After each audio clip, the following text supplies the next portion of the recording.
Saludos, sean todos bienvenidos a este encuentro educativo virtual.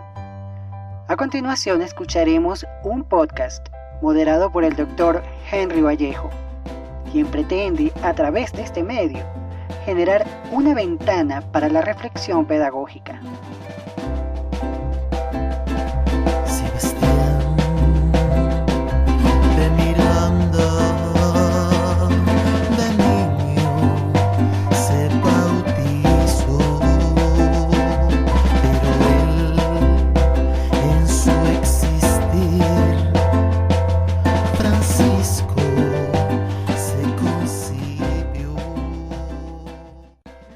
Felicidades y mil bendiciones, apreciados colegas y amigos.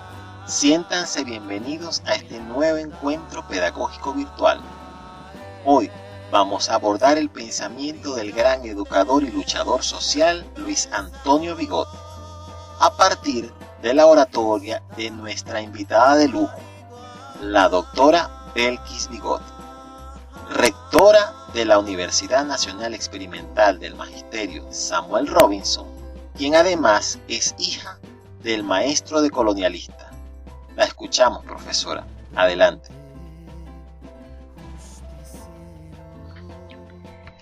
Bueno, reciban un saludo, compañeros y compañeras, estudiantes de la Universidad Nacional Experimental del Magisterio Samuel Robinson, y muy especialmente a quienes desarrollan el Programa Nacional de Formación Avanzada en Educación Indígena. Estoy muy agradecida de la invitación a participar en esta interacción con ustedes, y bueno, mucho más porque se trata de hacer un análisis sobre algunos elementos claves en el pensamiento de Luis Antonio Vigot.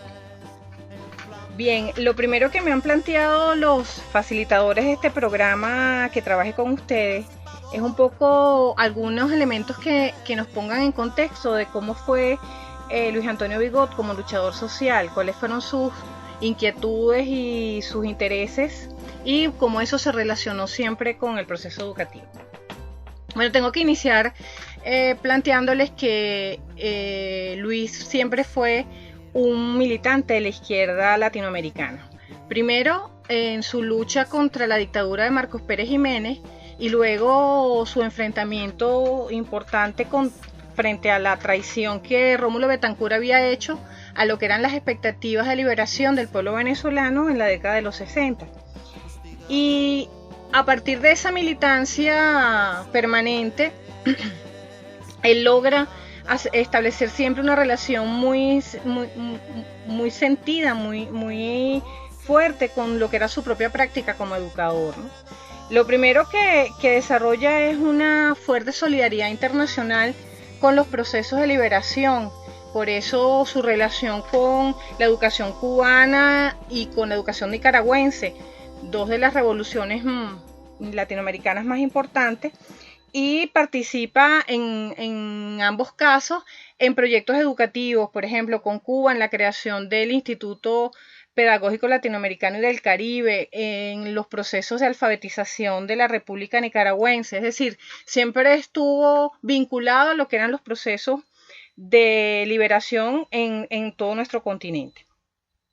Y después, en nuestro propio país, bueno, una relación muy estrecha entre lo que era su práctica como profesor universitario, como educador, y las prácticas de liberación de nuestro país, ¿no?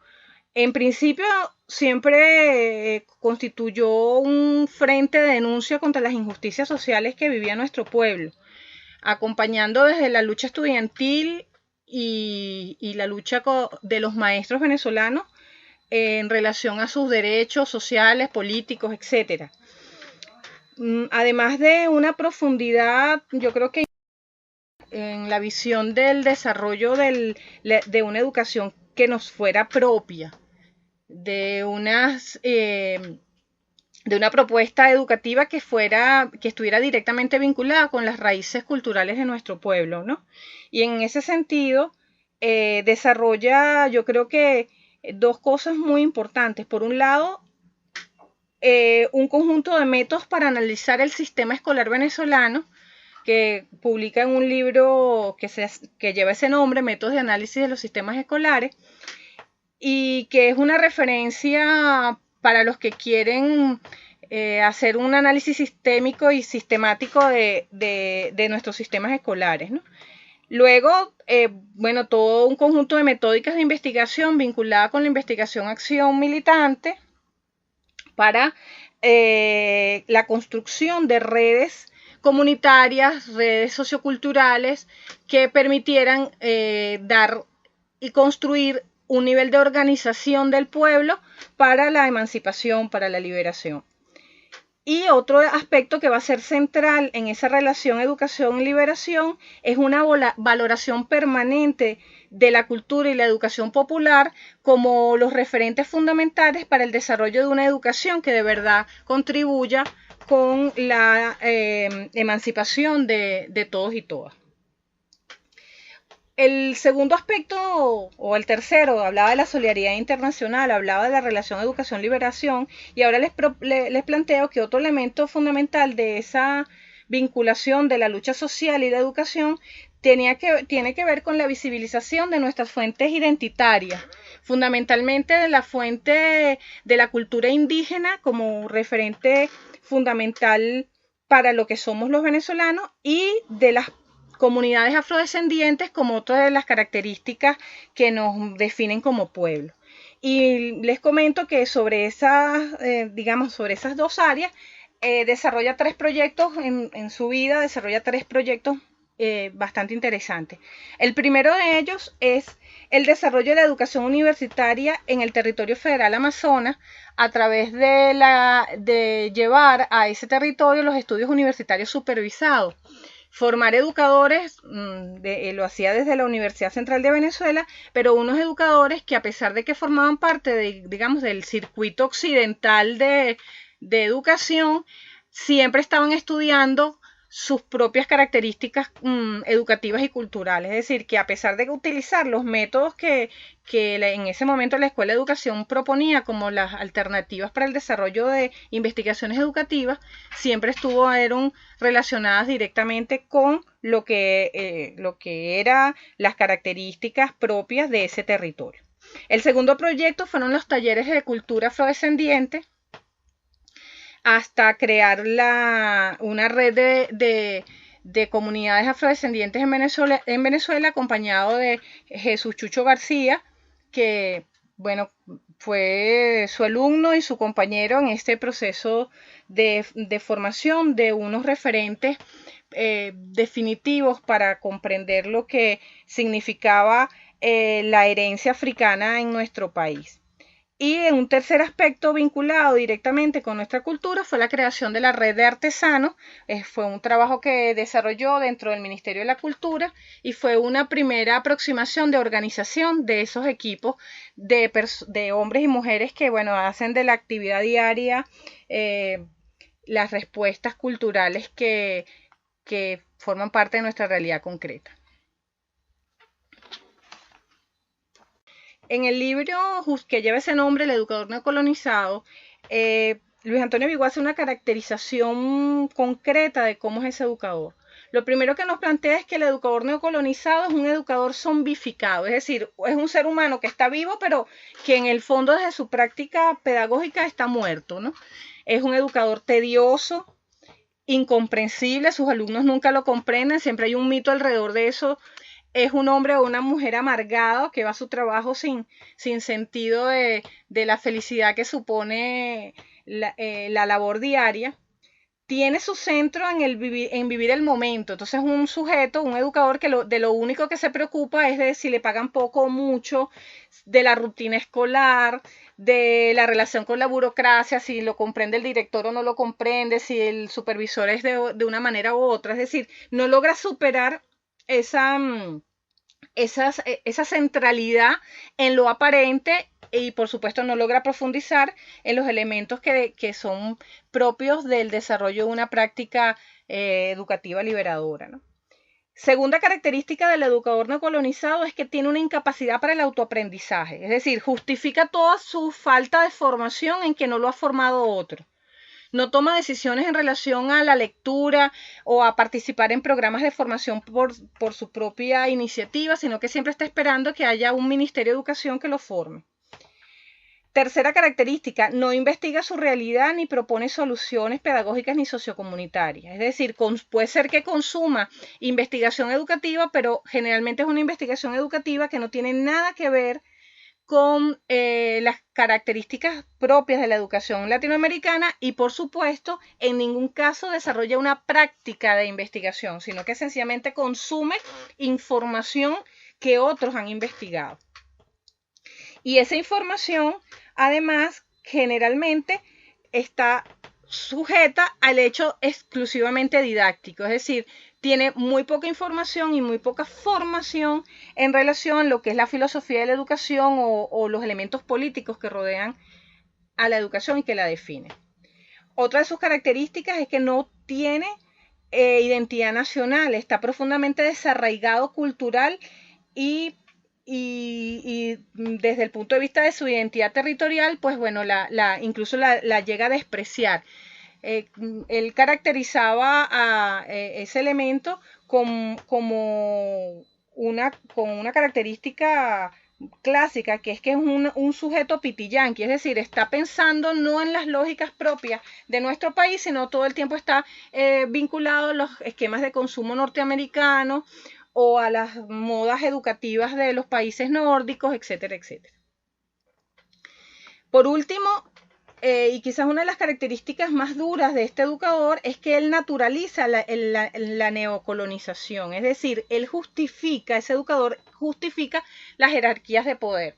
Son educadores que por ejemplo, expresan siempre va a haber ricos y pobres, es decir, naturaliza la jerarquía de clase como algo natural en los seres humanos, o plantea las referencias hacia las comunidades indígenas y afroamericanas desde una lógica de superioridad del mundo occidental, o justifica, por ejemplo, también la dominación sobre las mujeres o los homosexuales, es decir, hay elementos en su discurso y en sus prácticas que perpetúan esas jerarquías de poder y, por supuesto, evita que nuestros niños y niñas se formen, y nuestros adolescentes, en lógicas liberadoras y en lógicas emancipadoras. Bueno, frente a esa caracterización, ¿cómo planteaba Luis Antonio Vigot que podíamos desarrollar una acción descolonizadora? Es decir, ¿cuál era nuestro compromiso como pedagogo para enfrentar ese proceso neocolonial? También en el libro Pedagogía de la Descolonización, él hace unos referentes concretos, ¿no? El primero de ellos es que hay un educador que busque la emancipación de su pueblo, la liberación definitiva, tiene necesariamente que hacer un análisis permanente de nuestra identidad cultural, política y pedagógica latinoamericana. Es decir, tenemos que conocer cuáles son nuestras características como pueblo, cuáles son nuestras ideas políticas en la historia de nuestros propios territorios y además cómo han sido las maneras propias que nuestros ancestros y bueno, nuestras comunidades populares han desarrollado para educar, para formar a las generaciones que han tenido, por supuesto, la responsabilidad de llevar adelante, ¿no? Entonces, una primera característica es hacer un análisis permanente de nuestra identidad. La segunda de ellas tiene que ver con el estudio consciente de las condiciones sociohistóricas que rodean a la educación. Porque hay que decir que Luis Antonio Vigot hablaba de que la educación es un fenómeno fundamentalmente político. Es decir, los educadores tenemos que superar la idea de que el proceso educativo solamente tiene que ver con el elemento, el binomio enseñanza-aprendizaje. No, el proceso educativo es un proceso que está rodeado e inmerso en unas condicionantes económicas, sociales y políticas que definen la propia práctica educativa que desarrollamos cada uno de los maestros y las maestras que hemos escogido esta profesión. Entonces, un educador que quiera romper con la neocolonización tiene que analizar con mucho detenimiento cuáles son las cosas que están ocurriendo en nuestro mundo, en nuestra realidad concreta y que explican de alguna manera los procesos que vivimos y que viven nuestros niños, niñas y adolescentes para poder hacer una reflexión que conduzca a una última característica de una acción descolonizadora, que es a proponer nuevos procesos pedagógicos para la emancipación. nuevos procesos pedagógicos que conduzcan a la liberación nacional. Y en relación a esos nuevos procesos pedagógicos, establece 3 áreas fundamentales. Dice que un educador que busque romper con el neocolonialismo tiene que desarrollar una práctica que permita el desarrollo de la creatividad, tanto la de él como educador como la de sus niños y niñas como estudiantes, ¿no? Como aprendices, como sujetos que están en formación. Otro de los aspectos que trabajó toda su vida, un poco porque también fue estudiante de biología durante muchos años, fue establecer la necesidad que quedara muy clara que no podía haber emancipación y rompimiento con el neocolonialismo si no desarrollábamos una ciencia y una tecnología que nos fuera propia. Y para eso hay que planteaba él, tuvimos muchas conversaciones sobre eso, que formar muy bien a nuestros niños en el desarrollo del pensamiento científico y en el desarrollo del pensamiento tecnológico, porque era la única manera de que pudiéramos romper con las lógicas de dependencia que forman parte de nuestra realidad y que es hoy, por ejemplo, un objetivo fundamental del proceso político bolivariano. Y el tercer aspecto, una fuerte formación y una identificación con la construcción y un conocimiento con lo que tenía que ver con nuestro proyecto histórico de liberación. Había que estudiar con mucha fuerza y con mucha profundidad el pensamiento bolivariano, el pensamiento martiano y de otros referentes históricos para entender de qué se trataba un proceso de rompimiento con el coloniaje y ver y trasladar a nuestra realidad concreta esas mismas características de nuestro proyecto histórico. O sea, ¿qué significa hoy romper con la colonialidad, en este caso con la colonialidad del poder, con la colonialidad del saber, para que nos podamos definitivamente orientar hacia un proceso de liberación de la patria latinoamericana? Bueno, espero, Henry, haber cumplido con esta invitación y haber satisfecho las expectativas de todos y todas. Los invito, por supuesto, a leer el pensamiento de Luis Antonio Vigo. Creo que además de que es una lectura muy fácil en términos de su... abordaba con mucha naturalidad estos temas. Constituye unos referentes muy importantes para los que hoy estamos trabajando desde la Universidad Nacional Experimental del Magisterio Samuel Robinson. Muchas gracias. Qué enriquecedor encuentro, apreciada rectora. No me queda más que darle las gracias por tan maravilloso compartir de saberes, además de reconocerle y agradecerle todos esos esfuerzos que viene desarrollando al frente de la UNED. Bueno, mi gente, se les quiere un montón. Así cerramos este episodio, agradeciéndole a ustedes por su amable audiencia. Nos despedimos en la dirección y conducción del espacio, Henry Vallejo. Texto, edición y montaje, Catarina Infante y Luis Silva. Musicalización, Ormandi Font, Germán Domador y Pedro Tabasca. Les recordamos que este podcast estará disponible en el canal de YouTube de Henry Vallejo. Será hasta una próxima oportunidad. Hasta luego.